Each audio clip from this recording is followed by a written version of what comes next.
Северная Осетия представит свою продукцию на конкурсе «Вкус России». Гурманов будут удивлять знаменитыми осетинскими пирогами. Компания «Да» выпускает пироги замороженного производства. Продукт уже пользуется большим спросом, особенно за пределами республики. Подробнее обо всем расскажет Георгий Запаров. Осетинский пирог начинается с начинки. Здесь практически не используют оборудование. Весь процесс проходит вручную, чтобы вкус был как дома. А вот масштабы промышленные. В этот раз нужно сделать сразу 200 пирогов. В натуральный осетинский сыр добавляют муку и соль. Теперь все нужно хорошо перемешать. Дальше из сыра, муки и соли формируют вот такие круги. Это основа будущего пирога. Начинки не жалеют, строго выдерживают рецептуру. На один 900-граммовый пирог необходимо 470 грамм начинки. Сейчас взвесить. Да, обязательно. И еще чуть-чуть. Прям вот строго 470 Строго, грамм. да, строго.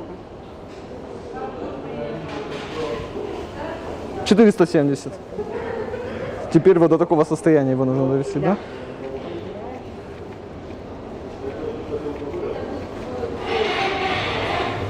Ну и как у меня для новичка, хорошо получилось? Очень даже. Начинка готова, теперь нужно замесить тесто. За это отвечает тестовод. Ингредиентов много. 34 килограмма муки, почти 2 килограмма дрожжей, 24 яйца, 8 литров молока и 12 литров воды. Осталось все перемешать до однородной массы и дать тесту подняться. А дальше самое интересное и вкусное. Начинку заворачивают в тесто, раскатывают и кладут в печь. При температуре свыше 300 градусов пирог держат в печи около 10 минут.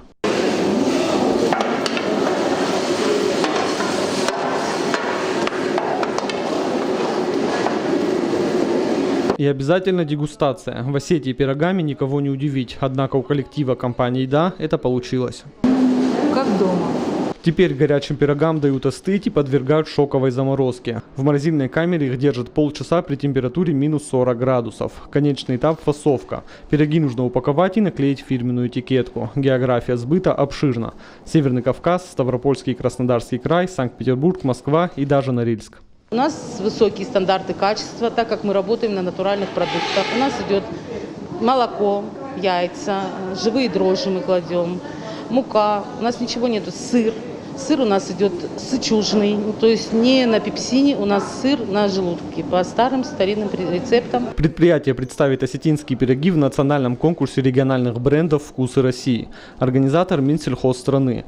Наша республика подала целых 4 заявки. Осетинские и аланские пироги, осетинский и аланский сыр. В финал пройдут 22 бренда, а победителя определят народным голосованием. Победа в конкурсе даст ряд преимуществ. Мы сможем активно продвигать наш бренд, наши производители смогут увеличить объемы продаж, мы создадим новые рабочие места, и наш бренд, наши бренды будут более узнаваемы как в Российской Федерации, так и за ее пределами. Будет оказываться помощь как информационная, так и рекламная.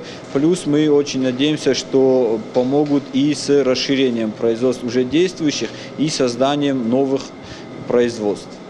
Также очень активно будет продукт представлен на зарубежных рынках. Цель конкурса – познакомить потребителей с многообразием вкусов России и показать потенциал развития региональных брендов продуктов питания. Проголосовать и поддержать продукты из Северной Осетии сможет любой желающий.